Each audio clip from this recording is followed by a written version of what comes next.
Bon après-midi à tous et bienvenue à cette conférence de presse qui sera tenue par des membres de l'opposition burundaise. Ça va essentiellement porter sur les récentes élections du 5 juin, les parlementaires et les communales qui se sont déroulées dans des conditions assez incroyables, comme tous ceux qui ont suivi ont pu le voir, mais probablement quelques autres questions d'intérêt national, disons, très actuelles, si on a le temps, et probablement un petit peu l'initiative du gouvernement burundais qu'on a vu récemment à New York, sur 72. On pourra peut-être en parler. Donc, nous sommes avec M. Frédéric Bambouyimvira, que beaucoup d'entre vous connaissent. C'est l'ancien vice-président de la République du Burundi. Il est également le président de CEFOR, c'est la coalition des forces de l'opposition pour le rétablissement de l'accord d'Arusha. Voilà. C'est M. Libera Ntibashira-Kandi de MAP Burundi Buhire. C'est également M. Mugwengezo Chobino, qui lui est président de l'UPD, mais également il est là comme porte-parole d'une coalition qui s'appelle la CRN. Coalition pour la Renaissance nationale, c'est ça? Coalition pour la Renaissance de la Nation. Voilà, Coalition pour la Renaissance, CRN, voilà. Et MAP, c'est MAP, Mouvement d'Action Patriotique. Et c'est très important, MAP, plutôt MAP Burundi Buhire. Buhire, c'est très important. En Kirundi. Vous avez intérêt à ne pas oublier une virgule avec ces messieurs. Donc, nous allons commencer déjà par M. Frédéric Bambouyimvira qui va nous placer très brièvement le cadre qui nous mène à la situation présente. Et il sera suivi par M. Chobino Mugwengezo qui reviendra, lui, à proprement parler sur les récentes élections, ainsi que Libera Ntibashira-Kandi de MAP Burundi Buhire sur... c'était quoi encore? Faire une synthèse. Il va faire une sorte de cross à travers les différents éléments qui seront cessés. Ça va être des présentations maximum de 5 minutes par personne. Ça vous donnera le temps de pouvoir poser des questions s'il y en a. Bienvenue, M. Bambouyimvira. Merci, M. Mozi. Je peux faire la lecture. Bon, voilà.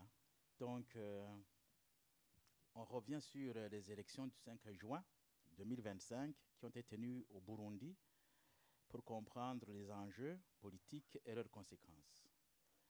La première partie, c'est juste ce que je vais développer, c'est la conception et le cadrage constitutionnel des élections au Burundi. Et dans cette conception et cadrage, nous allons revenir sur les éléments essentiels. C'est la Déclaration universelle des droits de l'homme, c'est l'accord d'Arusha pour la paix et la réconciliation au Burundi, c'est la Constitution de mars 2025, mais peut-être on va essayer quelquefois de parler de la Constitution de juin 2018. La Déclaration universelle des droits de l'homme, c'est le deuxième, troisième paragraphe du préambule. En fait, ce sont des éléments qui devraient être utilisés pour éviter que des peuples se révoltent contre les pouvoirs tyranniques.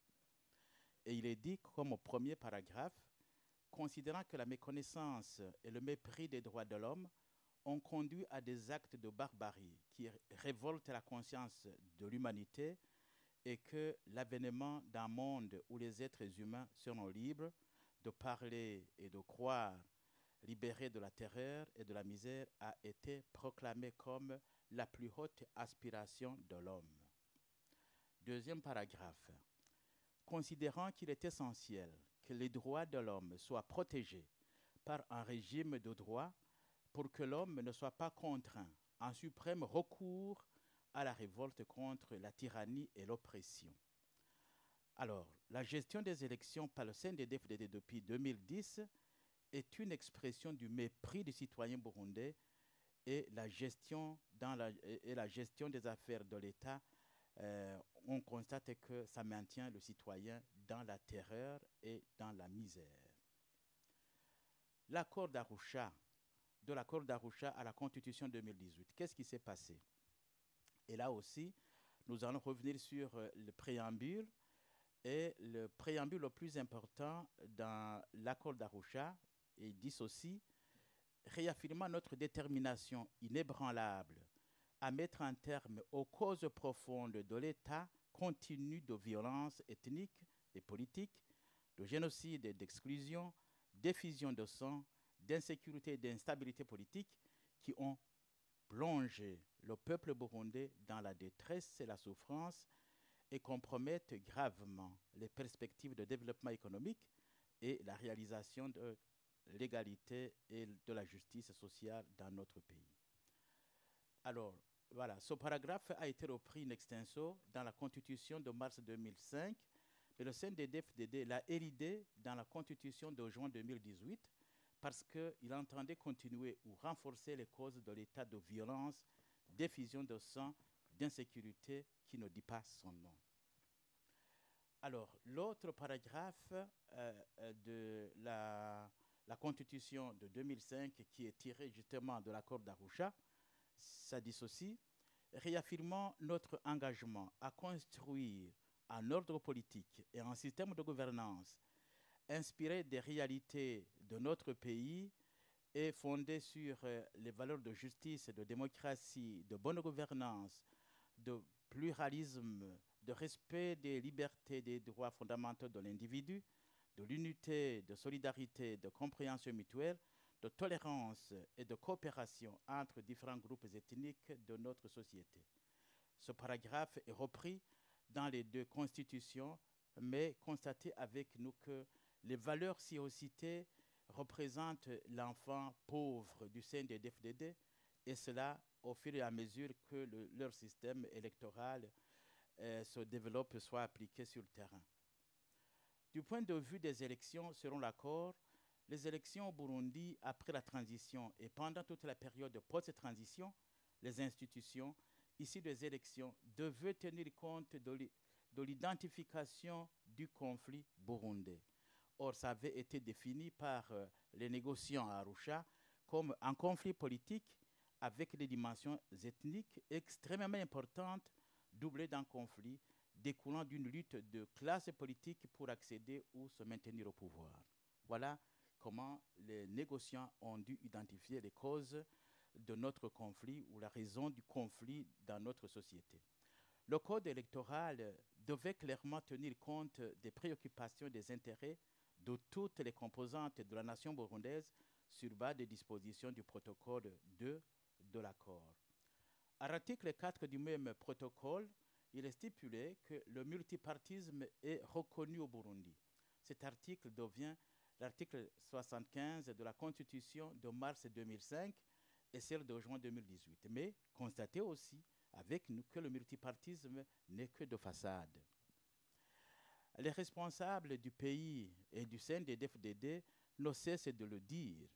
Et le président de la République vient de le dire publiquement que les partis politiques viendront après le développement, que ce n'est pas le moment qu'il faut parler des partis politiques. Quant au droit de vote, l'accord, la Constitution de 2005, en son article 86 et celle de 2018 en son article 87, s'accordent sur ce contenu. Je cite: le droit de vote est garanti. Alors, quiconque peut se poser une question légitime. La loi garantit le droit de vote, mais le pouvoir CNDD-FDD garantit-il ce droit du peuple burundais? La réponse est non. La réponse est non. Compte tenu justement des plaintes sur les élections exprimées ou déposées aux instances habilitées depuis 2010 jusqu'en 2025. Oui. Il ne faut pas m'interrompre, justement. Vous les perdez. Bien. Le chapitre sur les élections comprend, pour tous les textes constitutionnels, 6 articles, de l'article 86 à l'article 91. Pour le premier texte, ça veut dire la Constitution 2005, et les articles 87 et 92 pour la Constitution de 2018. Mais le contenu de ces articles n'est pas le même parce qu'il y a, sur le point de vue de la composition et sur le point de vue du mode de désignation des commissaires, il y a des différences. pour la composition, je parle du premier texte, la Commission nationale électorale passe de 5 membres à 7 membres. Donc, quant au mode de désignation, les commissaires sont nommés par décret présidentiel, mais le mode d'approbation change. Parce que pour le premier texte, les commissaires sont approuvés séparément par l'Assemblée nationale et le Sénat, à la majorité des 3/4, quand même un nombre imposant. Mais pour le second, ils sont approuvés à la majorité absolue. Ça veut dire 50% plus 1. C'était le souci du CNDD-FDD qui avait peur de l'entrée dans les institutions législatives en nombre imposant de l'opposition. Il fallait absolument baliser. Alors, deux mouvements, plutôt. Le titre, ici, c'est l'intégration de l'accord d'Arusha, de l'accord du cessez-le-feu dans l'accord d'Arusha. Est-ce que c'est une opération de charme? Je vais développer juste des éléments sur cela. Deux mouvements militaires étaient encore en guerre lorsque l'accord d'Arusha pour la paix et la réconciliation au Burundi se signait le 28 août 2000. C'était un accord pour la paix et non pas un accord de paix. Donc, la nuance est de taille. L'absence de deux groupes armés constituait une épine dans le pied de la transition et qui avait débuté le 1er novembre 2001. Et cette épine sera enlevée avec la signature du cessez-le-feu le 16 novembre 2003 entre le gouvernement de transition et le CNDD-FDD. Et cet accord fut entériné par le Parlement par la loi numéro 1/23 du 21 novembre 2023. Soit dit en passant, l'accord du FNL n'a jamais été entériné par les institutions de l'État. L'accord global du cessez-le-feu, en son deuxième paragraphe du préambule, se libère comme suit, rappelant les principes et les droits et les objectifs de l'accord d'Arusha pour la paix et la réconciliation au Burundi et la constitution de transition. Pour dire que, quand ils signaient, ils acceptaient que cet accord est important. Le 6e et 7e paragraphe de l'accord d'Arusha ont été repris dans l'accord global du cessez-le-feu en devenant le 4e et le 5e paragraphe du préambule. Mais les deux paragraphes deviendront le 11e et 13e paragraphe du préambule de la Constitution 2005. Voilà. Mais tenez, le paragraphe issu du paragraphe de l'accord d'Arusha, qui devenait le paragraphe 4 du préambule de l'accord d'Arusha, de cessez-le-feu, ne sera pas repris dans la Constitution de 2018. Tenez, ce n'est pas possible que le même mouvement militaire accepte le préambule en fait, qui demande au Burundais de mettre un terme aux causes de violence. Vous l'acceptez dans votre accord du cessez-le-feu, mais vous ne l'acceptez pas dans votre constitution qui viendra plus tard. Donc, ça veut dire qu'il y a eu une inflexion quelque part. Alors, cette intégration de l'accord global dans l'accord d'Arusha est explicite à l'article 2 de l'accord d'Arusha qui stipule que l'accord global du cessez-le-feu fait partie intégrante de l'accord d'Arusha pour la paix et la réconciliation au Burundi. Il en abroge les dispositions contraires vis-à-vis du mouvement. Donc, alors, Nkurunziza, face à l'accord d'Arusha et la constitution qui en émanait. Déjà en juillet 2005, dans le mensuel Kirimba, le futur président de la République et président du CNDD-FDD d'alors s'exprimait sans embâche. Nous n'avons pas voulu entrer dans la logique du jeu institutionnel qui attribue 50% de postes aux Hutus et 50% de places aux Batutsi au sein de l'armée et du Sénat. Donc, Nkurunziza n'était pas d'accord. Il avait exprimé. Alors, cette répartition ne nous concerne pas. Et dans cette interview, il ajoute que plus tard, cette constitution devra être amendée sur cette question de quotas précisément. Donc, il annonçait déjà la révision la révision de la constitution de 2005 par la révision de la constitution de 2018. Donc, il l'avait déjà annoncé. Alors, avec l'approche des solutions politico-ethniques, évidemment, les solutions changent, mais le CNDD-FDD est arrivé à vider l'accord d'Arusha de sa substance en privilégiant les solutions ethniques à l'intérieur du parti unique et écarter à jamais l'approche politique de solutions via les partis politiques où s'exprime la diversité d'idées et de pensées. En fait, qu'est-ce que cela signifie? Je tire la conclusion. Avec les élections de 5 juin 2025, le CNDD-FDD montre qu'il veut rester au pouvoir en faisant taire toutes les autres formations politiques. Et c'est ainsi qu'on arrive à ce constat. 1.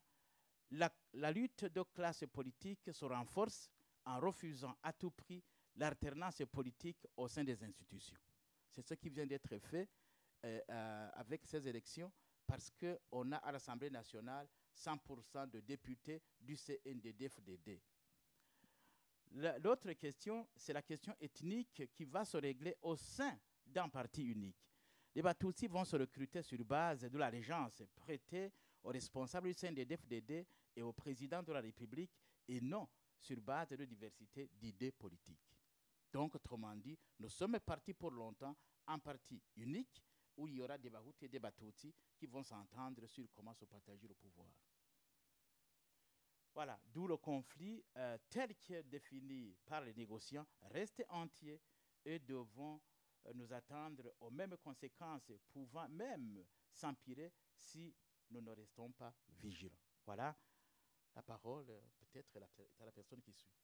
Merci beaucoup. Vous avez réussi à faire de 5 minutes à peu près 15 minutes. Je ne sais pas par quelle magie. Parce que je suis le premier. C'est pas autre chose. Vous êtes parti le premier au feu, donc privilège du premier. Oui. Monsieur Mouengezo, mais 5 c'est 5, hein? N'est-ce pas? Oui. C'est bon, allez-y. Allez-y, c'est bon. Mesdames, Messieurs les journalistes, cher public, bonjour ou bonsoir. La Coalition pour la Renaissance de la Nation, Sereni Nigere-Rugamba, exprime sa profonde satisfaction de participer à cette noble activité aux côtés d'autres forces burundaises convaincues de la gravité extrême de la situation dans laquelle se trouve le Burundi et de la nécessité absolue d'agir en urgence pour le sauver. Un contexte dont il convient d'informer non seulement les Burundais, mais aussi et surtout le monde. Aujourd'hui, il est difficile de trouver les mots pour définir l'état actuel du Burundi, car depuis belle lurette, ce n'est plus seulement un état en déliquescence ou en faillite. À l'heure actuelle, des observateurs experts bien avisés vont jusqu'à affirmer l'impensable, que le Burundi n'existe plus. Les moins virulents parlent d'un état failli. Les causes immédiates de cet état de fait ne sont pas à chercher bien loin. Il s'agit des conséquences de la mauvaise gouvernance politique et économique du CNDD-FDD depuis son accès au pouvoir en 2005, particulièrement de la crise de 2015, avec l'ignoble troisième mandat de feu Pierre Nkurunziza en violation de la Constitution de 2005 et de l'accord d'Arusha dont celle-ci était issue, et du faible leadership du président Ndayishimiye depuis son accession au pouvoir dans un contexte tumultueux. De nombreuses crises se sont succédées, se traduisant par des milliers de morts d'innocents citoyens assassinés par ceux-là même qui étaient censés les protéger. Chaque jour, des enlèvements, des disparitions forcées sont signalées, tandis que des vols sont commis au grand jour, prémédités et parfois même annoncés à travers des chants des Imbonerakure, la Ligue des jeunes du parti CNDD-FDD au pouvoir, une ligue militarisée longtemps qualifiée de milice par les Nations Unies. On assiste à une chasse sans merci des défenseurs des droits humains, des opposants politiques et des journalistes dont les médias indépendants ont littéralement été réduits au silence après avoir été bombardés par la police. Ces crimes, qui restent impunis et qui sont même encouragés par le pouvoir en place, ont poussé près d'un demi-million de Burundais à l'exil. Ce processus de délabrement du pays s'est également caractérisé par une mauvaise gouvernance sans précédent à toutes les échelles et à tous les secteurs. La corruption, le détournement de la chose publique étant devenus des pratiques institutionnalisées par le parti CNDD-FDD.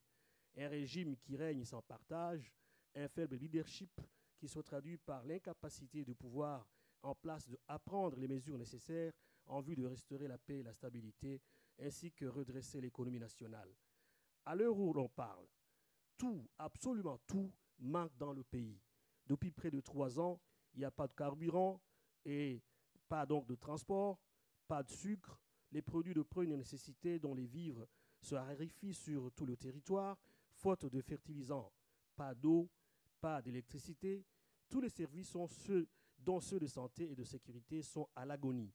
L'unique usine de production de boissons a presque mis la clé sous le paillasson. Aucun investissement étranger, même les initiatives locales étant annihilées par une politique dépourvue de toute vision, et j'en passe, et de pire. Le tout coiffé par le tarissement complet de devises étrangères. Bref, la vie semble s'être arrêtée dans le pays des mille et mille îles collines que seul le chef de l'État et son entourage qualifient à tout bout de champ d'Éden pour voiler la face d'une opinion déjà désabusée. Mais ce tableau est encore plus assombri par la prolifération des discours de haine devenus le chef et unique langage toléré, voire béni par le système instauré par le CNDD-FDD pouvoir. Dicté par la déclaration des partis-États, du secrétaire général de ce parti au pouvoir, le discours de responsable de cette formation politique est clair. Pas de place pour quiconque n'étant pas du CNDD-FDD. Il faut s'en débarrasser, ou alors il doit se débrouiller pour savoir où s'exiler.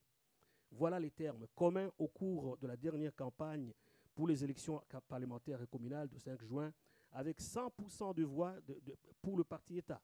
Un résultat qui n'a étonné personne au vu des actes de fraude flagrantes qui ont émaillé les scrutins. Mais le pire dans tout cela, c'est l'instrumentalisation de la jeunesse et surtout le formatage des enfants appelés de l'aigle, symbole du CNDD-FDD, jusqu'aux tout petits, auxquels les autorités enseignent des faits sciemment déformés de l'histoire du pays, en leur inculquant le fait qu'ils ont, je cite, des ennemis auxquels ils ne céderont plus jamais le pays. Comme un symbole, ces ennemis que le pouvoir ne cite pas par fausse pudeur ou par calcul politique ne sont tout autres que les Tutsis que les autorités du Burundi, sur impulsion du président Évariste Ndayishimiye, va aider à chasser et tuer jusqu'en RDC par l'envoi illégal des troupes des militaires pour appuyer le FARDC, Ouazalendo, le FDLR, dans cette funeste manœuvre. Ces dérives sont des signes alarmants que le mal absolu peut se produire au Burundi, surtout que le système mis en place par le CNDD-FDD est en train de concentrer tous les pouvoirs et de se doter des moyens de mise en œuvre d'une politique ouvertement destinée à écarter et éliminer tous ceux qui ne sont pas de son côté. Pour la coalition pour la renaissance de la nation Sereni-Ugamba, une voie s'impose, la restauration de la paix, la stabilité et l'identité nationale est le seul chemin capable de sauver la nation burundaise de la faillite de l'État dans laquelle le dirige le parti au pouvoir. En effet, il s'agira de reprendre les solutions proposées dans l'accord d'Arusha pour la paix et la réconciliation au Burundi au chapitre 2 du protocole 1 en les réadaptant au contexte actuel, en corrigeant les erreurs commises dans l'application de certaines solutions, notamment la commission Vérité et Réconciliation, en appliquant ce qui ne l'a pas été. B. Reprendre et enseigner résolument l'idéologie nationaliste inspirée de la lutte du prince Louis Gasore, centrée sur les principes de l'unité nationale réconciliée, le refus des identités ethno-raciales imposées, la revalorisation de l'identité nationale et la citoyenneté Murundi. C'est engager un dialogue inclusif entre les forces vives de la nation, indépendamment de leur appartenance politique, en vue de discuter et adopter une plateforme politique permettant de restaurer l'état de droit ou restaurer l'état tout court. Ce dialogue inclurait aussi bien des acteurs politiques, les représentants de la société civile, les médias, les femmes, les jeunes, les associations diverses. Il serait coordonné par un facilitateur choisi pour sa neutralité et sa sagesse. D. Adopter un programme minimum de relance et de reconstruction post-crise et mobiliser les ressources nécessaires pour sa mise en œuvre. Néanmoins, pour la Sereni-Ugamba, rien ne sera possible tant que le CNDD-FDD est au pouvoir, ayant démontré depuis son accession à la tête du pays ses limites et son incapacité à diriger. Rappelons par ailleurs qu'un arrêt de la Cour de justice de l'EAC a conclu sur l'illégalité du troisième mandat de Pierre Nkurunziza et donc du système actuel qui en est conséquent. La CRN Ngererugamba en appelle de tous ses voeux au rassemblement de toutes les forces éprises d'un Burundi renoué ou rénové pour œuvrer à rendre au peuple burundi la dignité qu'il mérite. Et espère que cette synergie à travers cette conférence de presse sera un pas de plus et sans retour vers ce noble objectif. La CRN Ngererugamba ne ménagera aucun effort pour apporter sa pierre à l'édifice en vue de la construction d'un Burundi paisible, moderne et prospère. Je vous remercie. Je ne vous ai pas interrompu parce que j'ai regardé vos feuilles et je voyais que vous étiez à la fin. Donc, Libéra, 4 minutes pour qu'on récupère 3. D'accord. Bonsoir à toutes et à tous. Avant de donner mon speech, je voulais préciser une chose, que nos pensées vont envers les réfugiés burundais qui croupissent dans les camps au Rwanda, en Ouganda, en Tanzanie et ailleurs. Nos pensées aussi vont envers toutes les Burundaises et tous les Burundais de l'intérieur qui ne savent plus à quel sein se vouer parce qu'ils vivent dans des conditions inimaginables. Mes collègues compatriotes ont souligné le contexte socio-politico-économique. Les Burundais manquent de tout, de tout. Les écoliers n'ont pas de bancs et de pupitres depuis des années. Mais vous voyez les buildings poussés à Bujumbura, etc., etc. Deuxième chose, le pouvoir de Bujumbura considère l'opposition comme les ennemis du pays. Ce n'est pas vrai. Nous sommes des patriotes. Sinon, nous ne serons pas ici. Et nous sommes une opposition responsable qui souhaite contribuer à la refondation de la nation et de l'État burundais pour que toute Burundaise, tout Burundais, qu'il soit jeune ou vieux, qu'il puisse vivre en paix et surtout les jeunes puissent s'épanouir librement comme tout jeune qui mérite une vie meilleure. Alors, je vais essayer vraiment d'être bref en synthétisant. Tout simplement, les élections s'organisent en 3 phases, 3 étapes. Il y a l'avant, il y a le pendant, il y a l'après. L'avant, je vous renvoie au rapport de l'URAC qui a tracé les grandes lignes sur notamment comment les élections étaient en train d'être organisées. Est-ce que les instruments juridiques, notamment la Constitution, le Code électoral, la loi communale et autres, ont été respectés? Malheureusement, ce n'est pas le cas. Je citerai un exemple. La CENI est monocolore, y compris ce qu'ils appellent C6, CEPI, ils sont monocolores. C'est-à-dire, tous les membres sont du parti au pouvoir. Donc, je vous renvoie, je pense qu'il y a beaucoup de jeunes qui jouent le football. Si l'arbitre, dans un match de football, vient d'une équipe, la suite, vous la connaissez, c'est le cas du Burundi. Et dans le football, on a même imaginé un cas, quand l'arbitre doute, il fait recours au numérique pour vérifier, pour départager. Dans les élections, ça devrait être ainsi. Hein. Mais malheureusement, ce n'est pas le cas au Burundi. Avant, le fichier électoral a été manipulé. Les compétiteurs, vous savez très très bien que les partis politiques ont été exclus. Je pense au parti politique CNR de Gwassa, qui avait remporté les élections de 2020. Et voilà, en 2025, une gifle. Donc, le CNDD-FDD a tout fait pour écarter les partis politiques. Je ne reviens pas au contexte socio-politico-économique, puisque la population, qui était totalement mécontente, a même boycotté les inscriptions. Donc, ils ont boycotté, ils ont refusé, mais le CNDD-FDD a utilisé les moyens forts en les bloquant dans les marchés sans montrer la carte d'électeur. Alors, pour dire quoi? Avant, les élections se préparent avant. Pour dire quoi? La bonne organisation des élections se remarque avant les élections. Alors, pendant, qu'est-ce qui s'est passé réellement? Et là, je vous renvoie au rapport de la conférence des évêques qui avait des observateurs, plus ou moins 30% du territoire, donc plutôt 30% du bureau de vote. Il y avait des observateurs mandatés par la conférence des évêques.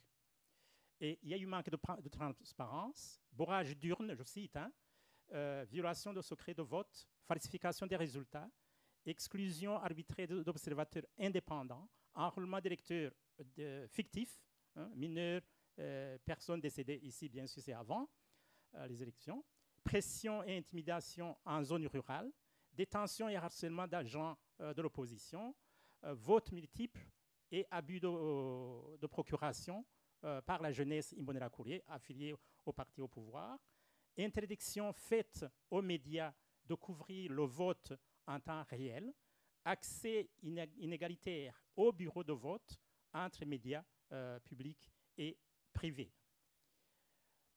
Après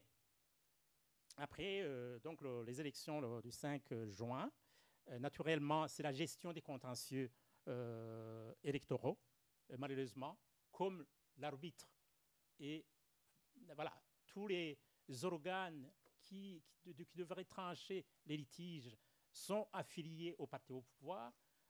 Les résultats, voilà. Donc, c'est ce que vous connaissez aujourd'hui, les résultats, 100% pour le CNDD-FDD. Et la suite, c'est quoi? Purement et simplement, il y a eu des élections en 2010, en 2015, en 2020, aujourd'hui en 2025. Les conditions de vie de la population, chaque fois qu'il y a eu des élections, sont détériorées. Donc, en 2027, lors des élections présidentielles, les Burundais seront encore plus pauvres qu'aujourd'hui. Parce que tout simplement, ils n'ont pas de solution. Il y a l'incompétence, il faut le dire, dans la gestion du pays. Donc, il n'y aura pas de miracle. Et en 2030, lors des prochaines élections communales et législatives, les Burundais seront encore pauvres. Et malheureusement, on les manipule avec un rêve. On parlait de Burundi émergent en 2040, un Burundi développé en 2060, un pays qui n'a pas de carburant, qui n'a pas d'électricité, qui n'a pas d'infrastructure. Je ne vois pas où ce miracle, même si le Burundi est un pays d'Éden. Je vous remercie. Merci d'avoir presque tenu dans les délais. Rappelons que le Burundi est le pays le plus pauvre au monde, et que c'est le pays le moins électrifié aussi. À peine 10% des Burundais ont accès à l'électricité. Et ça, pas de façon constante, avec des coupures, etc. Donc, un pays où il n'y a pas d'électricité, où que 10% ont accès à l'électricité, vous comprenez très bien qu'il n'y a absolument pas d'économie, en fait. L'économie, c'est l'énergie. La moyenne de l'Afrique subsaharienne, c'est plus ou moins 45% d'accès à l'électricité. Nous sommes à 10% à peine. Donc, le pays le moins électrifié du monde, le pays le plus pauvre du monde, c'est cohérent à la limite. Donc, ça c'était même avant qu'on manque même de carburant, suite à l'absence de devises, etc. Une première question à M. Bambouni Vira. Il y a plus de 100 journalistes en exil. Combien nous sommes maintenant? 204 journalistes en exil. C'est un record mondial, si je ne me trompe. C'est unique, c'est des situations assez extrêmement dramatiques dont on ne parle pratiquement pas, mais qui sont là, que nous vivons, sans parler des principaux acteurs de la société civile qui sont dans les droits de l'homme, sans parler des acteurs politiques. Pratiquement toute l'opposition burundaise est en exil, à quelques exceptions qui sont restées à l'intérieur. Enfin, plus ou moins 300 000 réfugiés encore, parce qu'il y en a qui sont quand même rentrés sur les 500 000. C'est une situation extrêmement tragique, mais silencieuse aussi. Les gens, il n'y a pas beaucoup de remous, parce que la société a compris que si vous bougez, vous êtes mort. C'est pas compliqué. C'est pas compliqué, vous disparaissez, on retrouve le cadavre. Moi, je me souviens, avant qu'on parte en exil, une situation qui m'a vraiment beaucoup marqué. il y avait eu des gens qui avaient été tués par la police dans un des quartiers périphériques. Donc les corps étaient entre les maisons. Et l'administration refusait de délivrer des certificats pour que les familles puissent enterrer les gens. Donc les familles ne pouvaient pas toucher au corps. Et j'ai reçu un appel des gens qui disent, s'il vous plaît, faites tout pour qu'on puisse les enterrer aujourd'hui, parce que si on ne les enterre pas, les corps vont exploser. Aussi simple que ça. J'ai essayé d'appeler le ministre de l'Intérieur de l'époque, je n'ai pas réussi à l'avoir. J'ai réussi à appeler l'ombudsman de l'époque, qui est un musulman. Il y a une sorte d'attitude assez différente du côté musulman par rapport aux morts. L'ombudsman s'est levé, il est allé chercher les gens de la Croix-Rouge, ils ont réussi à évacuer les corps avant qu'ils n'explosent. Donc, ils laissaient les corps exprès pour traumatiser encore plus la population. C'est une population profondément traumatisée. Vous savez ce qui vous attend si vous élevez la voix. C'est aussi simple que ça. C'est pour ça qu'il y a cette impression de paix au Burundi. Mais en fait, tous les fonctionnaires, pratiquement à quelques exceptions, tous les matins, vous vous levez, vous allez au service à pied.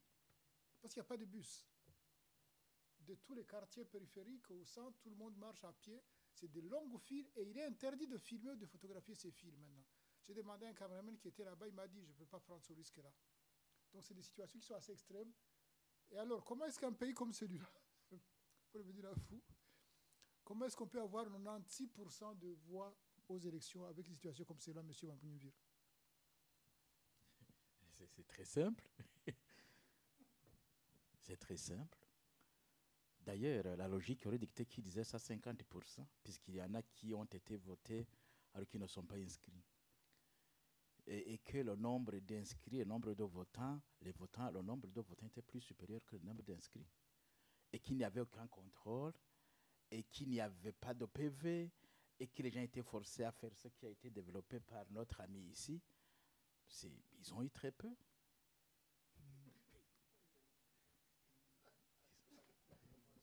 96%, c'est un échec. Hein? Je peux ajouter quelque chose? Oui. En fait, rien d'étonnant. Ça a été préparé depuis que le CNDD-FDD est arrivé au pouvoir. Et ça a été préparé parce que tout simplement, dans les élections précédentes, dans les séances plénières des députés des parlementaires du Sénat, il y avait des parlementaires qui osaient résister et dénoncer publiquement ce qui ne va pas. Et ça dérangeait le CNDD-FDD. Et vous vous rappelez pas mal de députés, un député de l'UPRONA qui a même été en prison. Vous vous rappelez les parlementaires du CNL. Et ça a été préparé tout doucement pour faire en sorte qu'en 2025, le parti CNDD-FDD devienne un parti État.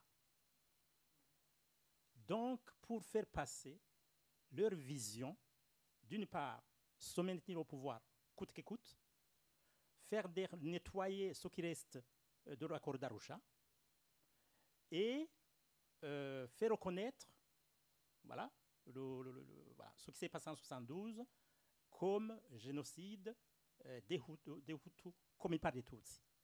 Et la suite, c'est la chasse à l'homme des responsables des événements 72. Et c'est la raison pour laquelle, très très rapidement, hier ou avant-hier, la CVR, tout le travail de la CVR, c'est vraiment pour diviser les Burundais et pour justement préparer cet agenda du parti aujourd'hui État, faire passer leur vision qui malheureusement est comment dirais-je, une vision divisionniste. Et c'est vraiment sidérant de voir les enseignements de la jeunesse burundaise et dans les écoles. Ils sont enseignés à l'idéologie du parti au pouvoir et l'avenir est un peu sombre. Monsieur Libéral, j'ai un doute. Vous parlez de la chasse aux Tutsis, M. Chauvinon en avait parlé, et pourtant, on sait qu'il y a eu énormément de Hutus qui ont été tués par ce pouvoir, énormément de Hutus qui sont en exil, énormément de Hutus qui sont en prison, qui sont torturés, etc.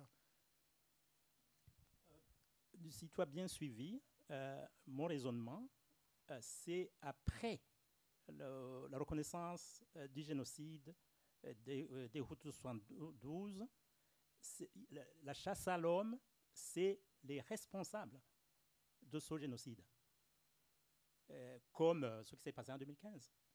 Donc je ne dis pas que c'est probablement systématiquement, non, plutôt ils vont coller ce génocide à certains, et je suis sûr à 100%, je peux parier, comme les anciens FAB, Kararu Zatanaz qui a été assassiné en pleine journée, Bikomagu et bien d'autres. D'une façon générale, les forces armées burundaises, les anciens des forces armées burundaises, vous savez très très bien qu'un à un, ils sont éliminés. Ici, je parle bien, je précise bien, que les soi-disant responsables des événements de 72, ils seront éliminés un à un, en tout cas ceux qui sont encore vivants. Il y a presque plus de vivants, cela dit. Monsieur Mugengezo? Justement, moi, je voudrais revenir un peu sur les chiffres que vous présentez. Je ne sais pas si vous les avez présentés à titre illustratif, mais sinon, quand vous évoquez 300 000 réfugiés encore basés à l'extérieur, et je dois rappeler, monsieur Innocent, qu'au départ, quand on fouillait le pays, les réfugiés s'évaluaient à plus de 500 000. Alors, avec toute la campagne de sensibilisation qu'il y a eu entre-temps, et avec toute cette campagne, je ne pense pas que 200 000 personnes aient été rapatriées, même dans l'hypothèse, parce que vous semblez un peu leur jeter des fleurs, comme quoi ils sont parvenus à faire rapatrier un grand nombre. Mais même ceux-là qui ont eu l'audace de se faire rapatrier, ils n'ont pas eu la vie facile au Burundi. Ils ont une fois arrivés, la chasse à l'homme s'est poursuivie. On en connaît qui ont été même tués. On en connaît qui ont été mis aux arrêts, détenus et peut-être fait disparaître. Et à chaque fois qu'il y avait eu ce mouvement de rapatriement, on a observé, quelque temps plus tard, que ce mouvement reprenait de plus belle, qu'il se réfugie encore davantage. Les vagues successives des réfugiés qu'on voit en Belgique ici, elles sont consécutives au fait que le pouvoir a menti aux gens en leur disant que s'ils se rapatrient, leur sécurité serait assurée, ce qui n'a pas été le cas du tout alors. Donc, moi, je pense que nous pouvons continuer à placer la barre de 500 000 réfugiés encore basés au Burundi. Alors, revenons sur la violence qui est orchestrée par le parti CNDD au pouvoir. Cette violence, elle est orchestrée contre, aujourd'hui plus qu'hier, contre les Hutus. Aucun régime qui a précédé n'a été aussi violent, n'a été aussi criminel que ce régime du CNDD-FDD. Ils s'en prennent aux Tutsis, là c'est une évidence, mais beaucoup plus aussi ils s'en prennent aux Hutus. Là, si vous évaluez le nombre de détenus au Burundi, je pense que l'écrasante majorité sont des Hutus. Si vous évaluez aujourd'hui le nombre de réfugiés qui sont basés encore à l'extérieur, la balance donne une tendance que les Hutus seraient nombreux. Donc, voilà. C'est une question d'idéologie selon laquelle tout ce monde qui n'a pas le même langage que le CNDD est à exclure, est à tuer, est à exterminer. Voilà. Je voudrais compléter par rapport au nombre des réfugiés. Et là, d'ailleurs, je voulais quand même interpeller les autorités belges, dont certains soutiennent le pouvoir de Bujumbura, pour rappeler qu'il y a quelques années, 4 ans, Bruxelles a été inondée par des réfugiés burundais pendant l'hiver. On a parlé de la Serbie. Et on les oublie. Le Burundi se vide au quotidien. On parle de 300 000, ceux qui sont en Tanzanie, en Ouganda, au Rwanda, mais on oublie des dizaines de milliers. En Belgique, je pense, en tout cas avec la CRPI, il y a eu plus ou moins plus de 10 000 Burundais qui ont fui le pays. Il y en a qui vont dans d'autres pays. Et donc, les chiffres, c'est plutôt, à mon avis, on approche très très facilement 1 million. 1 million. Vous n'avez pas de Alors, référence quand même oui, sur ça. pour la question d'ordre ethnique, je dois préciser clairement que le CNDD-FDD, avec le travail de la CVR, c'est le CNDD-FDD qui entretient la corde sensible ethnique. Notre lutte, c'est refonder complètement la nation burundaise pour mettre en avant l'identité nationale Murundi, reconnaître un Burundais dans son identité, dans sa culture, mais pas par rapport à la dimension du nez, ni de quoi que ce soit. Nous prenons un Burundi réconcilié, où chaque jeune a le droit de vivre dignement, sans être poursuivi, arrêté, torturé. Moi, j'évolue dans le secteur de l'éducation. Mon rêve, c'est que pour tout enfant burundais puisse étudier et pousser le plus loin possible ses études. Moi, je suis un fils d'un paysan. Je vais vous dévoiler le secret. C'est grâce à nos grands-pères, vos papas, vos grands-pères, qui ont payé de l'impôt pour que je puisse étudier. Et j'ai le devoir moral, avec des amis, bien sûr, avec qui nous partageons la lutte, j'ai le devoir moral de rendre à César ce qui est à César. C'est pourquoi je me suis engagé en politique pour essayer de donner un coup de pouce pour refonder ce beau pays que nos grands-parents nous ont légué. Je suis en train de contester les chiffres que vous donnez parce qu'il y a des références quand même et du HCR et d'autres organisations qui disent qu'il y a plus de 260 000 réfugiés burundais qui sont déplacés dans les pays voisins. 260 000 oui. Dans les pays voisins. Il y a des cas qui ne sont pas déclarés ici. Oui, certainement. Mais il y en a d'autres qui sont même plus loin si vous voulez. Donc 500 000 c'est un peu fort quand même à mon avis, mais qu'importe. Même si ce n'était que 100 000, ça dit ce que ça dit déjà. S'il vous plaît. Ben, c'est ouvert, vous pouvez, si vous avez des questions à poser, les poser. Monsieur Hubert. Oui. Ce que j'entends là, c'est un constat qui est terrible. C'est-à-dire le CNDD-FDD a pris le pays en otage.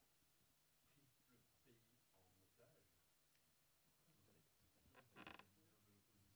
faites plus ce constat. On l'avait fait déjà avant les élections. On savait que ces élections seraient une farce, mauvaise farce, mais on le savait. On le savait. Et ce constat, il est terrible. Je veux dire, ça fait des années que je suis le Burundi, ça fait des années que je n'arrive pas à écrire un seul papier qui soit un tantinet positif. Ce que je rêve de faire un jour. Mais le constat est toujours pire. Donc la question que je me pose ici, c'est l'opposition politique aujourd'hui, dans la structure de l'État burundais, quels sont les ressorts que vous pourriez utiliser pour essayer de changer la donne? Parler de restructurer un État, mais dans la mesure où ici l'Assemblée nationale est entre les mains à 100% du CNDD-FDD, on parle des élections de 2027, on ne voit déjà pas qui sera en face de Nkurunziza, d'Aïchimier, pardon. Donc, est-ce que vous avez des pistes de solutions? Parce que le constat, il est terrible, mais moi j'ai envie d'entendre des pistes de solutions. Merci. D'abord, je voudrais vous dire que le problème du Burundi trouvera une solution à partir de lui-même. Le CNDD-FDD, quand il venait en 2005, c'était un parti très puissant. Tout le monde avait peur du CNDD-FDD. J'aime dire, les 6 qui allaient négocier au sein du CNDD-FDD, c'était M. Rajab, c'était M. Nkurunziza, c'était M. Evariste, c'était M. Nyandoui, c'était M. Bunyoni, c'était M. Adolphe. Ils étaient à 6. Si vous devriez aujourd'hui voir qui sont aujourd'hui encore en vie ou encore libres d'agir, Nkurunziza n'est plus, Adolphe n'est plus, Nyandwi n'est plus, Rajab n'est plus. Il ne reste que 2. Un, il est en prison, l'autre, il est au pouvoir. Ça signifie quoi? Et personne n'a été tué par quelqu'un d'autre. Ils se sont entretués eux-mêmes. Est-ce que vous savez qu'il y a un serpent que quand il veut mourir, se mange la queue jusqu'à se consommer complètement? Ces gens-là, même si on les laissait le pouvoir vaudra leur échapper. Ça, c'est la première considération. La deuxième, qui est-ce qui empêche que l'opposition puisse décoller et lutter contre ce que nous voyons en face? Tout simplement parce que la lutte politique, c'est un repas qui se mange froid et des fois ça prend du temps. L'engagement des hommes politiques au Burundi n'est pas forcément là. Maintenant, il faut créer une nouvelle classe politique des jeunes conscients de ce que devrait être le Burundi. En fait, quelle est la menace de l'avenir du Burundi? C'est ces histoires de Hutu, ces histoires de Tutsi. Pourquoi? Parce que l'expérience a montré que par le passé, en fait, il était construit 2 pays dans un pays. Et quand vous avez 2 pays dans un pays, ni l'un ni l'autre n'existe. Maintenant, comment nous réorganiser pour que nous ayons le Burundi, comme le disait Libera ici? Ça veut dire que ce sont les jeunes qui doivent être conscients de cela. Maintenant, quand j'approche les jeunes, vous pensez qu'ils sont accrochés à cette idée? Je vous dis que non. Mais j'ai cherché à organiser les jeunes. Ils m'ont dit, un représentant, il est allé et puis il est revenu me dire, Monsieur Frédéric, vous ne savez pas l'aspiration du jeune Burundais ici en Belgique. Nous sommes très contents de travailler toute l'année, avoir au moins 10 000 € et retourner pendant les mois de juillet, les mois d'août et rencontrer nos anciennes collègues, nos collègues, et puis discuter, échanger, manger, boire, nous amuser. Et quand l'argent touche à sa fin, il faut retourner. Voilà notre projet de société. Voilà, il faut identifier maintenant des jeunes qui peuvent avoir une conscience nationale. Parce que ce sont ceux-là qui n'ont pas été traversés par ce courant ethnique. Parce que l'ethnie tue la nation. Maintenant, comment aller au-delà pour que nous ayons d'abord cette idée et recréer notre société. Mais sinon, ça c'est de l'autre côté une autre solution. C'est là où il faut former les jeunes, mais dans l'entretemps, qu'est-ce qu'il faut faire à l'intérieur du pays? Ne vous en faites pas. Vous pensez que Évariste est content parce qu'il a gagné 96%, parce qu'il a 100% le Parlement? Non, parce qu'il est submergé par beaucoup de problèmes. Il est menacé dans cette région parce qu'au-delà du Burundi, la région est confrontée à beaucoup de problèmes. C'est là où je dis qu'au-delà peut-être de ce chaos, de cette crise, il y aura des solutions, il y aura une prise de conscience. Merci. Je peux compléter? Je vais ajouter quelque chose. Vous avez à 100% raison. Tant que le CNDD-FDD continuera à organiser les élections, bon, c'est vraiment à l'heure de démocratie en fait. Mais dans l'histoire du Burundi, il y a 3 élections qui ont été organisées correctement. C'est en 1961, lors de l'indépendance. Et là, les Nations Unies se sont impliquées. Et le parti UPRONA a gagné les élections, en fait. La deuxième fois, c'est en 2005, juste à la sortie de la transition. Et là aussi, les Nations Unies étaient totalement impliquées. Et j'ai oublié 93.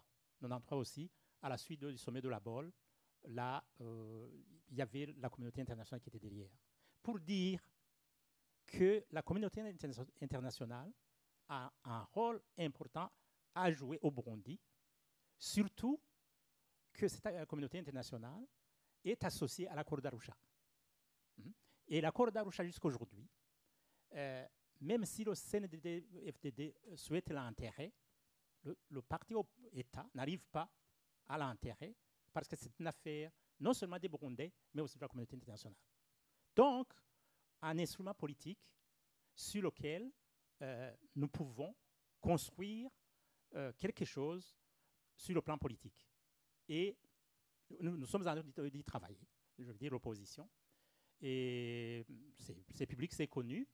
On s'est retrouvés il y a 2 ans, ici en Belgique, justement, dans le cadre pour voir comment réhabiliter cet accord. Ce travail continue, ce projet continue. Ça, c'est 1. 2, l'opposition, nous devons travailler jour et nuit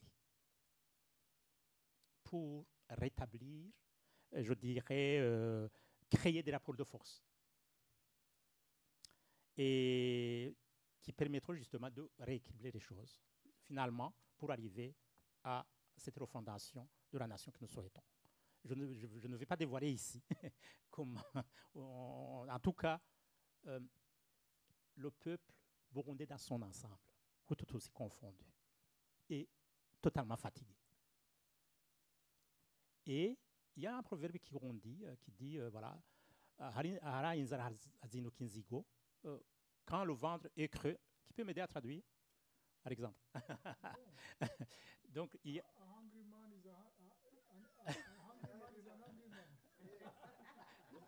Oui, donc pour dire quoi en fait, l'exclusion engendre la frustration. Et la frustration, ce n'est pas notre souhait. Les violences. Donc, ce n'est pas notre souhait. Nous, on va utiliser tous les moyens politiques légaux, justement, pour essayer de créer ces rapports de force. Et je crois que, franchement, on va y arriver. Surtout que le CNDF de nous donner un cadeau. Le fait qu'il ait totalement contrôle tout, c'est facile, justement, vraiment de faire en sorte que nos partenaires internationaux puissent quand même comprendre qu'il faut faire une pression sur ce pouvoir pour que les prochaines élections puissent s'organiser quand même en présence de cette communauté internationale. Donc vous avez un rôle à jouer aussi en tant que journaliste. S'il vous plaît. Il y a une question ici encore.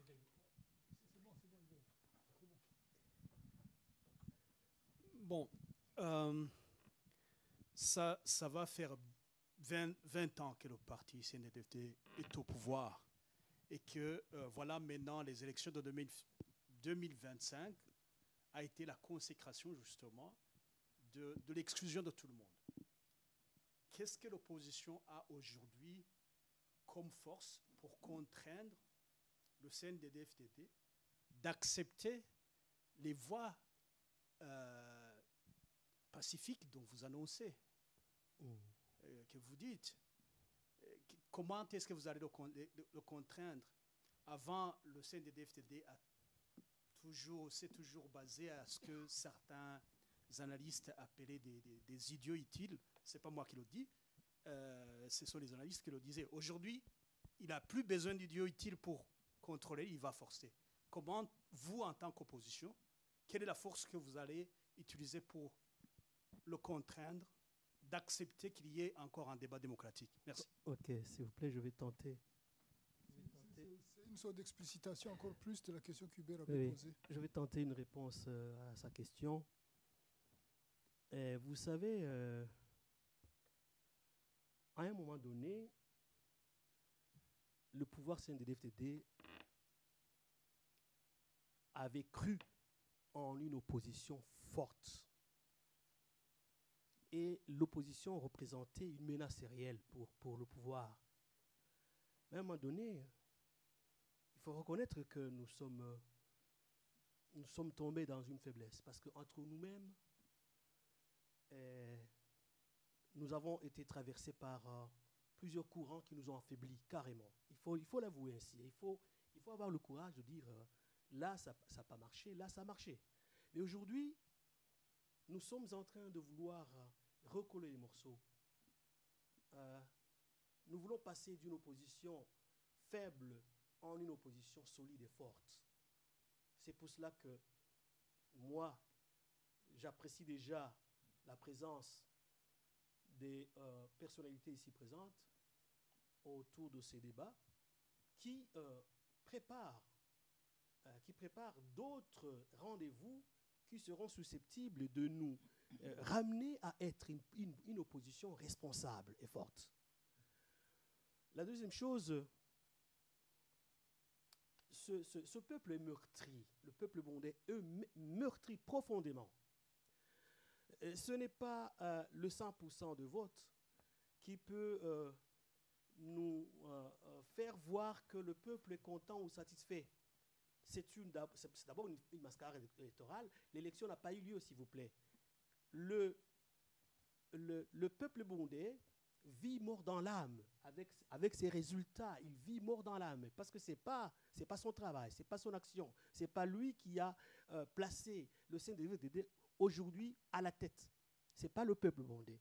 Alors la deuxième action, à mon avis, il s'agira d'entreprendre une sensibilisation tout azimut. Une sensibilisation, une éducation qu'on pourrait inculquer au peuple burundais à résister. Il faut résister. Il faut résister, il faut être résilient. C'est ça qui nous manque, en fait.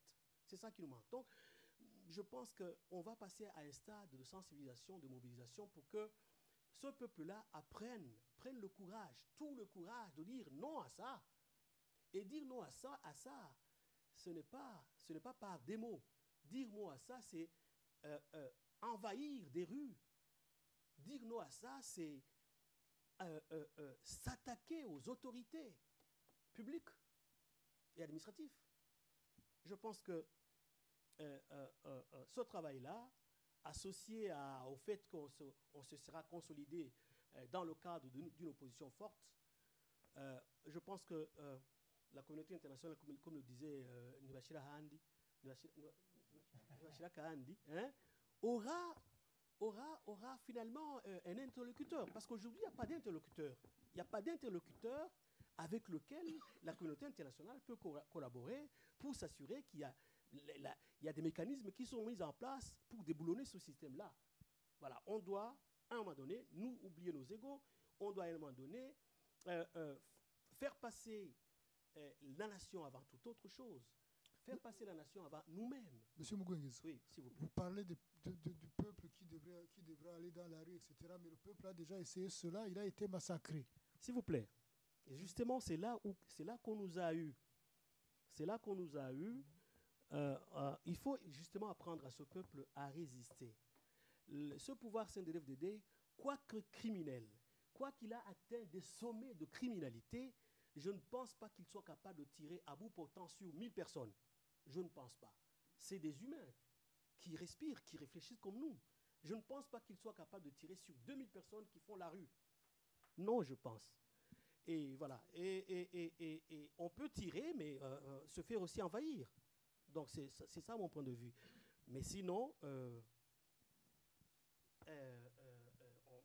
s'ils veulent nous pousser à l'extrême, parce qu'il y a une loi internationale qui l'autorise, mais nous, on n'ira pas à l'extrême.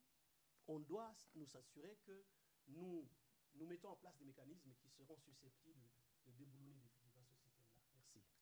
Monsieur Bambouyimville, est-ce que l'opposition burundaise n'est pas totalement déconnectée des réalités du pays dans la mesure où vous êtes habitué depuis un certain temps, depuis les années 90, au début, à avoir un jeu démocratique, il y a les médias qui sont indépendants, il y a la société civile, il y a du débat, etc.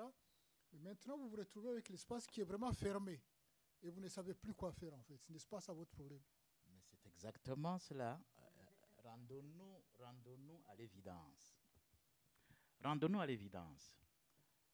Nous discutons, nous avons des amis, nous avons des parents à l'intérieur du pays. Nous discutons chaque jour avec eux. Voilà ce qu'ils nous disent.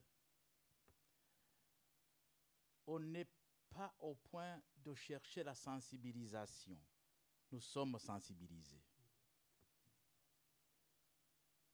ce dont nous avons besoin aujourd'hui, c'est une force qui soit organisée, derrière laquelle nous allons nous ranger pour chasser ce pouvoir. Voilà ce que nous disent les populations là-bas.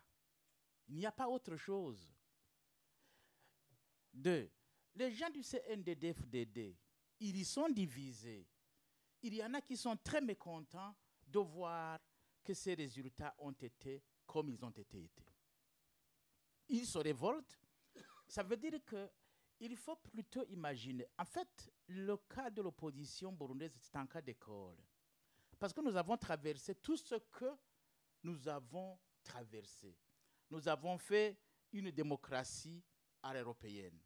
En 1993, nous avons organisé les élections, nous les avons gagnées. Mais voilà, et après, qu'est-ce qui s'est passé? Il y a eu la guerre et on a cherché à ramener le CNDD-FDD pour nous entendre sur comment gérer le pays.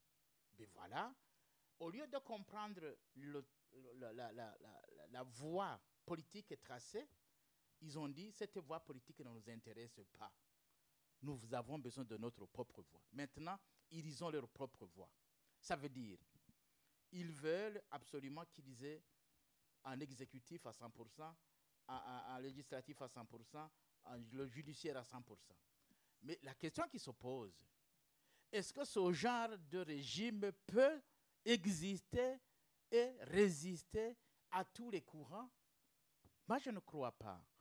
Ça veut dire, comme le disait Frédéric Engels, chaque chose porte en son sein les racines de sa propre destruction, les germes de sa propre destruction. Maintenant, organisons-nous, rasseyons-nous. Je vous ai dit, il faut nous rasseoir, il faut rassembler les forces et travailler de concert avec ceux qui sont à l'intérieur, qui veulent, et nous allons chercher à nous organiser. Mais que personne ne vous dise que maintenant, l'opposition peut être capable de chasser le pouvoir, ce serait franchement une illusion.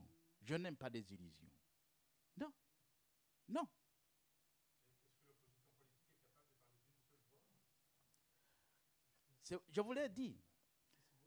Nous sommes en train de nous chercher après avoir constaté qu'il y en avait parmi nous qui travaillaient avec le pouvoir. Il y en a qui étaient ici. Avec qui nous organisions des réunions. Cela ici, dans tel hôtel. Mais on constatait que les chambres d'hôtel avaient été déjà identifiées par le service de renseignement de Bujumbura. Qui est-ce qui donnait les informations? Ça veut dire que parmi nous, il y en a qui jouaient l'opposition, mais qui travaillaient pour le pouvoir. Et on les voit, ils sont rentrés. Mais ils vont retourner. Ils vont retourner. J'entends qu'ils veulent retourner. Parce qu'ils s'attendaient à ce qu'ils aient des places, ils n'ont rien eu maintenant. Donc ça veut dire que ce sont des opposants en puissance qui doivent absolument revenir et nous dire nous nous sommes trompés. Donnons le temps au temps. Les choses changeront, je crois. Merci. Je vais quand même nuancer. Franchement, ça fait 4 ans qu'on travaille ensemble sur ce projet de réhabilitation de la corridor d'Arusha. Et je n'entrerai pas en détail, mais il y a des gens, tous les dimanches, se réunissent sur ce projet. Ils le savent. Ils le savent. J'ai parlé de cette rencontre à Louvain-la-Neuve. Ça a été dans la presse. Il y a des compatriotes qui étaient dans d'autres villes, en Afrique, en Amérique du Nord. Et le projet avance. Donc, il y a vraiment un travail, une harmonie, depuis plus ou moins 4 ans. Bien sûr, c'est tout à fait normal. Tout début est très difficile. Ce que M. Bamvignouvira faisait allusion, c'est vraiment au lendemain de 2015, jusqu'à 2018-19. Après, on travaille vraiment en harmonie. Et ça, je ne peux pas mentir, ils sont à côté de moi. Et aussi, comment dire, ce projet est porté par des forces vives, internes et externes. Il y en a qui sont au Burundi. Donc, je ne dis pas voilà, on essaie, mais le pas déjà franchi est assez parlant. Donc, on tient le cap. Ça, c'est un. Deux, pour répondre à Alexandre, la première chose qu'on n'a pas compris, qui était vraiment très difficile, c'est de comprendre le fonctionnement du CNDD-FDD. Aujourd'hui, on a compris qu'ils sont vraiment dans l'irrationalité la plus totale. Par conséquent, on doit s'adapter à ce pouvoir irrationnel qui prend en otage tout un peuple et nous, l'opposition, être en phase avec le peuple. Je suis dans le secteur de l'éducation. Je peux lancer des projets dans le secteur de l'éducation, justement pour traduire en acte ce qu'on dit en parole. Et le peuple observant via différents canaux. Les autres qui sont dans d'autres secteurs, dans le secteur de la médecine, pourront faire la même chose, etc., etc. Finalement, pour dire quoi? Pour être en phase avec le peuple et canaliser le peuple sur base de nos résultats. Et aussi montrer que nous sommes une opposition responsable. Autrement dit, préparer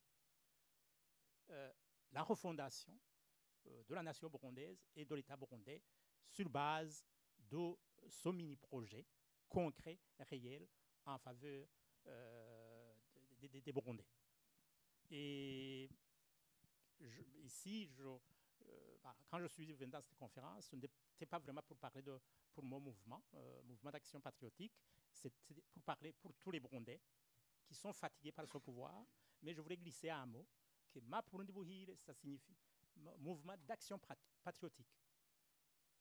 On le fait, on le dit et on le fait. Et l'histoire nous donnera raison. Je pense qu'on va y arriver, main dans la main, en continuant à travailler sur ce projet rassembleur. Si on réussit à atteindre le résultat, on va mettre en place un autre projet et essayer d'avancer ensemble sur base d'une gestion axée sur les résultats. Monsieur Libera, oui. Et Muguengeze aussi. 43% des positions à la sortie des dernières élections seront occupées par des Tutsis. Et c'est comme une explosion. Les Tutsis ont eu de la promotion, ils sont un peu partout, au Parlement, au communal, etc. Préciser des femmes, la majorité des femmes. De quoi vous vous plaignez maintenant encore en tant que Tutsi? Ça va?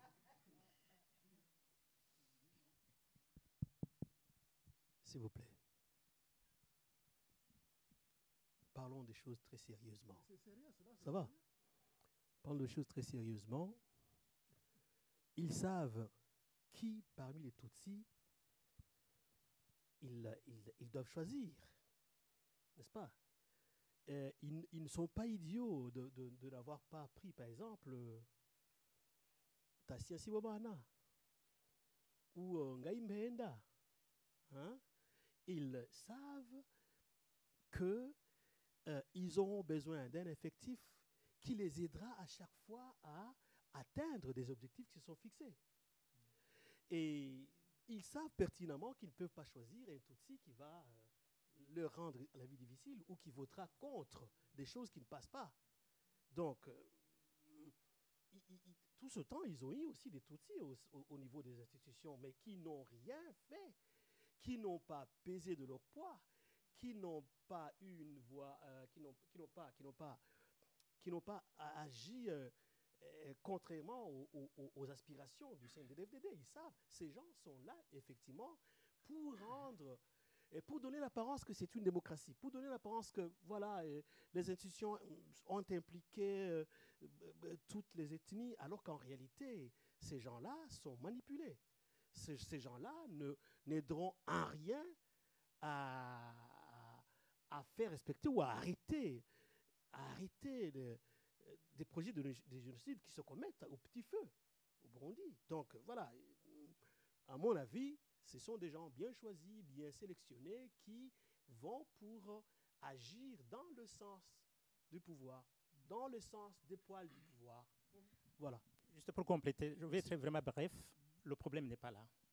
Pour moi, qu'il soit 100% Hutu et qu'il gère correctement le pays, c'est-à-dire respect des droits de l'homme, liberté publique et politique, bonne gouvernance, autrement dit, un pays qu'on a connu d'autre part au passé, hein, du temps du président Bagaza, par exemple, où il y a des infrastructures, etc. Non, je parle au niveau économique. Ouais. Et donc, moi, je m'en fous qu'ils soient totalement Hutu ou Tutsi et qui font, voilà, qui construisent un pays moderne, digne et prospère. Je m'en fous. Pour dire quoi? Pour dire, pour ajouter aussi, depuis 2015, les Tutsis sont associés, l'UPRONA notamment. Que deviendra l'UPRONA aujourd'hui? Après avoir accompagné toutes ces réformes. Tu vois, quand on a, on a un citron et qu'on vide du jus et qu'on jette. Et donc, pour dire, ce qui est très important, c'est le respect des lois et des textes qui régissent la République. Et c'est ce que je disais tantôt, qu'on doit mettre, on doit mettre en avant l'identité Murundi, pas plutôt l'identité ethnique. Mais malheureusement, le CNDD-FDD caresse cette corde sensible, le travail de la sévère en dit long, où tous les restes humains sont étiquetés d'une seule ethnie, quoi.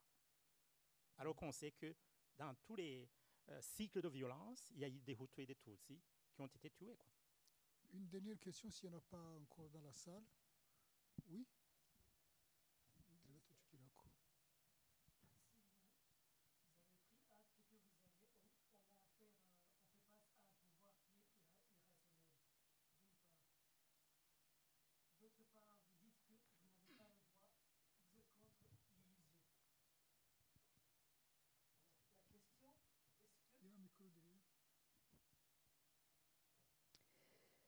Est-ce qu'il n'est pas temps de que l'opposition puisse reconnaître qu'il ne reste que la résistance armée? C'est ça la question. Merci. D'abord, je réponds à la question qui est développée ici et à ta question. La question Hutu-Tutsi, j'y reviens. Nous abordons mal la question. La question n'est pas Hutu-Tutsi. La question, c'est l'organisation de la société. Ce n'est pas un Hutu qui peut organiser la société, ce n'est pas un Tutsi qui peut organiser. C'est un homme, une femme capable d'organiser la société. Des fois, on se trompe. Ces gens-là, ils ont réussi à s'imposer à la tête de l'État parce qu'ils ont les armes et qu'ils manipulent les populations, qu'ils font très peur à la population. C'est uniquement cela. Cela ne signifie pas que c'est le rationnel comme il le développe. Ce n'est pas de l'intelligence qui est là pour gérer l'État. Maintenant, qu'est-ce qu'il faut faire? Pour moi, le CNDD-FDD a réussi à dire, voilà, nous prenons le pouvoir. Mais que les Batoutis soient là. On leur donne des places. Mais la question n'est pas là. La question, c'est comment se mettre ensemble pour échanger les idées qui développent la société. Les idées ne viennent pas du Tutsi, les idées ne viennent pas du Hutu. Les idées viennent de l'homme et de la femme capable de donner des idées. Mais le CNDD-FDD ne veut pas des idées. Il veut s'imposer par la force. Et la force, vous voyez, la raison de la force, s'il veut l'imposer par la raison de la force, ça c'est clair. Et la force de la raison n'est pas là. Maintenant, plutôt, comment l'opposition peut imposer la raison, la force de la raison? Est-ce qu'on peut imposer des idées et à travers où on a tenté les négociations, ça n'a pas pu marcher, on a tenté des rencontres, ça n'a pas pu marcher. Nous avons rencontré, dont je parle de moi-même, les gens du CNDD-FDD, à partir de Nkurunziza, nous avons signé une convention de collaboration, ça n'a jamais marché. Donc, eux, ils veulent rester au pouvoir uniquement par la force. Est-ce qu'on peut trouver une force pour déboulonner cette force-là? C'est la question que tu poses. Mais à s'attendre à ce qu'au sein de ce pouvoir, il va y avoir un débat entre Hutu-Tutsi ou entre, je ne sais pas, les partis politiques pour parler des idées qui développeraient le pays, nous attendrons longtemps. Ils ne sont pas à ce niveau-là. Ce qui reste justement, comment d'abord prendre conscience de ce que nous sommes. Est-ce que nous sommes de l'opposition, oui ou non? Ou nous jouons? Si nous ne jouons pas, on peut trouver la solution. Si nous ne jouons pas, on peut trouver la solution. La solution, c'est laquelle? Et c'est un projet de société que nous devons porter. Et c'est une force qui doit s'organiser derrière le projet, quitte à ce qu'on puisse remplacer ce pouvoir irrationnel. Donc, vous dites, est-ce que ces pouvoirs, est-ce que vous soutenez ça? S'il n'y a pas d'autre solution, on tente tout pour que le pays ne sombre pas. Madame?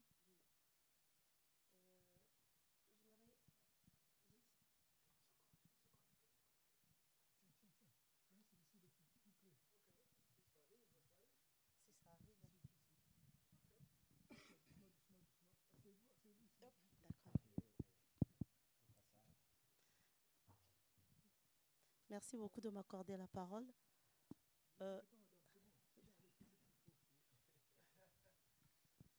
D'abord, la question, je vais la poser à M. Mohozi.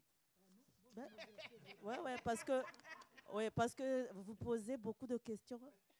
Vous faites partie aussi de la population burundaise. Ce qui se décide ici ou bien qui s'échange ici, vous faites partie aussi. Donc la question que je voulais vous poser, c'est en rapport avec ce que vous avez dit, comme quoi le pays, notre pays, est le plus pauvre du monde. Il est le 10e en rapport avec l'énergie.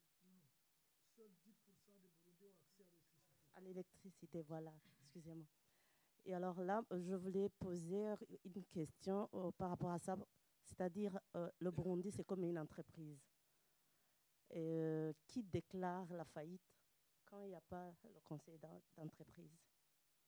Et le conseil d'entreprise aujourd'hui, c'est le CNDD-FDD avec les élections qui viennent de se réaliser. Et encore une question, c'est par rapport à la population burundaise. La population burundaise entend beaucoup plus ce qui se parle autour de l'opposition, des revendications d'ici et là. On en est fatigué. Moi, en tant qu'une mère, moi j'ai besoin de vivre en paix. Et l'opposition, je braque beaucoup plus mes yeux à l'opposition parce que je n'ai plus confiance peut-être de ce qui se passe au pays. Monsieur Bamvuginyu Vira a dit qu'il parle souvent avec sa famille qui est encore là. Est-ce que vous ne trouvez pas que vous êtes redevable par rapport à la population qui est fatiguée? Merci. Bon, il y a une citoyenne burundaise qui me demande de transmettre sa question aux acteurs politiques. Je transmets.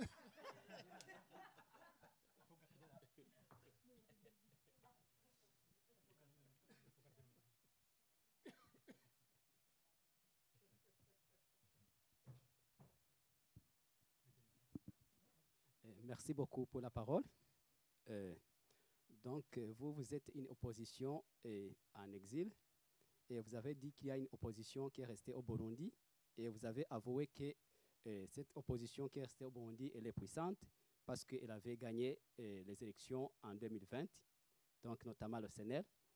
Ma question est de savoir, est-ce que vous entretenez de bonnes relations avec cette opposition qui est restée au Burundi ou bien il n'y en a pas de relation entre vous et l'opposition qui est restée au Burundi? Parce que l'opposition qui est restée au Burundi, c'est elle qui est tout près de la population. Si vous travaillez seul à l'étranger, séparément avec ceux qui sont restés au Burundi, je pense que même la communauté internationale que vous avez dit qu'il a le devoir à faire, Donc, il ne saura pas par où commencer ou par terminer pour que le Burundi soit sauvé. Merci, c'est ça ma question. Commençons par savoir qui est-ce qui déclare la faillite, M. Libera. FMI. non. FMI d'abord. FMI donne le rapport. Il donne le rapport. C'est le FMI qui fait le rapport. Hein. Non. Un pays n'est jamais en faillite. J'ai écrit un papier en 2020 justement, dans lequel je comparais le Burundi comme une multinationale, enfin une entreprise. C'était vraiment au lendemain des élections de 2020. Et dans ce papier, je conseillais justement, je conseillais Ndayishimiye de faire un choix entre le statu quo, donc continuer à gérer comme Nkurunziza a géré le pays, ou alors faire un changement progressif, hein, pour ne pas fixer bien sûr ses partenaires, mais arriver à un changement radical de la gouvernance socio-économique du pays. Je pourrais partager cet article. Et donc justement, je parlais de risque de faillite. Hein. Aujourd'hui, le Burundi est en faillite. Hein. Même les salaires sont versés suite aux impôts. Je pense que la Braroudi donne des impôts de 2050 déjà. Donc, dette intérieure, en fait, qui a explosé. Hein? Et puis, il y a la dévaluation de la monnaie burundaise qui ne cesse de plonger. Et voilà, le balance de paiement, c'est-à-dire les importations et exportations, quand on fait la différence, c'est négatif. Et puis, les réserves, c'est, je crois, d'une semaine. Alors que dans des conditions plus ou moins normales, c'était 3 mois, 6 mois, je pense. Ouais. Donc, le Burundi est en faillite, en fait. Donc, et voilà. Mais comment dire, il y a un soutien qui commence à se manifester de la part des pays européens, alors que même les sanctions prises par l'Union européenne sont toujours là. Donc, ces pays violent les décisions de l'Union européenne, en fait. Et c'est là où, justement, on doit faire un travail de diplomatie, de lobbying, pour sensibiliser ces pays, notamment aux ces ministres, et pour qu'ils comprennent, moi je suis belge, je paie de l'impôt ici, hein, donc j'ai un mot à dire. Hein. Donc, comment financer un pouvoir totalement irrationnel, qui tue, qui viole, qui fait des dégâts? C'est inacceptable. Hein. Ici, voilà. Et puis, ce sont les citoyens qui financent. Donc, voilà. Donc, c'est à nous, la balle est dans notre camp, de travailler, mais dans la main, justement, pour arriver à... C'est une des solutions dont on n'a pas parlé. La diplomatie parfois aide. Je ne sais pas, moi, j'ai répondu à la question. Bon, je crois que vous avez répondu. Monsieur Bangui Mvira, juste pour terminer, vous avez été vice-président de la République à des moments qui n'étaient pas faciles non plus. Est-ce que vous aviez atteint des niveaux, disons, de délabrement économique, social, politique dans le pays comme ceux qu'on atteint aujourd'hui alors que le pays est censé être trempé? Bon, non, justement pas. De toute façon, quand on analyse l'évolution socio-économique, politico-socio-économique du pays, on constate qu'on touche le fond maintenant. On n'avait jamais atteint ce genre de niveau, même avec l'embargo. Non. C'est la première fois qu'on passe des années sans carburant. Le carburant, il est là, il vient. Mais il est récupéré par ces gens-là en cachette pour qu'ils puissent le vendre à un prix élevé pour aider les leurs. Ce n'est pas autre chose. Le président est au courant de tout ça, mais il vous tiendra en notre langage. Maintenant, est-ce que vous avez des regrets? Est-ce que j'ai des regrets? J'ai des remords. Bamvugi Nyumvira, il est connu au Burundi, selon les différents moments, comme enseignant, comme député, comme vice-président, comme chargé de la patrimoine, comme quelqu'un qui anime des ASBL pour montrer comment vivre ensemble. Maintenant, le pouvoir, justement, qui avait constaté tout mon problème avec eux, ils ont organisé mon assassinat. J'ai dû fuir. Est-ce que fuir est un péché? Même Jésus a fui. Et Albert Einstein aussi. Oui. Donc, je ne sais pas. Je ne pouvais rien faire. J'avais tout organisé. J'ai organisé les marches et manifestations. J'ai tout fait. Maintenant, justement, ils ont dit, cet homme doit être tué. J'ai eu un message du président Ndayishimiye il y a moins d'un mois. Mais il a dit à quelqu'un qui est venu me trouver ici, il lui a dit, va dire à Bamvignon Vira de ne pas continuer à m'énerver. Il ne faut pas qu'il continue à m'énerver. Je te demande d'aller lui dire ceci. Il a dit non, non, je ne peux pas lui donner son message. Téléphone, toi-même, Bamvignon Vira, donne-lui son message. Il a dit, est-ce que tu es sûr qu'il peut répondre à mon appel? Et il lui a dit, est-ce que ce n'est pas un Moutouti celui-là?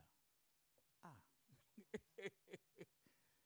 Mais moi je dis, je fais tout ce que je peux faire, dans les limites de mes moyens. J'aurais pu me taire et disparaître comme les autres de la scène politique. Personne ne me poursuivrait, parce qu'à un moment donné, je peux constater que je ne peux plus être utile. Mais je continue cependant. Je continue. Est-ce que mon travail est compris? Les gens me disent oui, continuez quand même. Je vais continuer. Mes remords, c'est d'avoir peut-être pris des solutions, croyant que c'était de véritables solutions, quand nous avons accepté de négocier avec le CNDD-FDD. Nous ne savions pas ce qu'ils avaient en tête. Mais chemin faisant, on constate que c'était des monstres, ce n'étaient pas des humains. Ils avaient un projet contre le pays. Contre le pays. Le pays est en danger. Je dois vous le dire, le pays est en danger. Parce que leur projet de société, ce n'est pas pour le pays, c'est contre le pays. Je le dis à mon âme et conscience. Et par conséquent, qu'est-ce qu'il faut faire? Si tout le monde, si vous aussi qui êtes ici, vous vous rendez compte que ce que je dis c'est vrai, est-ce que c'est vrai? Est-ce que nous faisons le même constat, oui ou non? Il faut le dire ouvertement, papa. Oui. Non, vous dites quoi? Non. Les Burundais doivent s'associer s'ils veulent absolument que leur pays continue à exister, de se mettre d'accord et chercher ensemble des solutions. La question, est-ce que vous êtes en communication avec l'opposition intérieure? Oui. Nous avons discuté longuement avec Burundi Bwabose, à un moment donné qui était même avec le CNR, tout ça. À un moment donné, il y a eu des problèmes au niveau de la CENI qui a fait que ça ne puisse pas continuer à marcher ensemble. Voilà ce que nous sommes devenus. Mais ce n'est que partie remise. Le travail de l'opposition doit se poursuivre. Et moi, je vous ai dit, c'est de rassembler les hommes et les femmes conscients du problème burundais. Parce qu'il y en a qui ne sont pas conscients. Il y en a qui pensent à leurs propres intérêts. Et croire qu'en ayant leurs propres intérêts, ils sauvent la République. Ce n'est pas vrai. Nous devons nous donner avec notre sang pour que nous puissions libérer ce pays, je vous jure.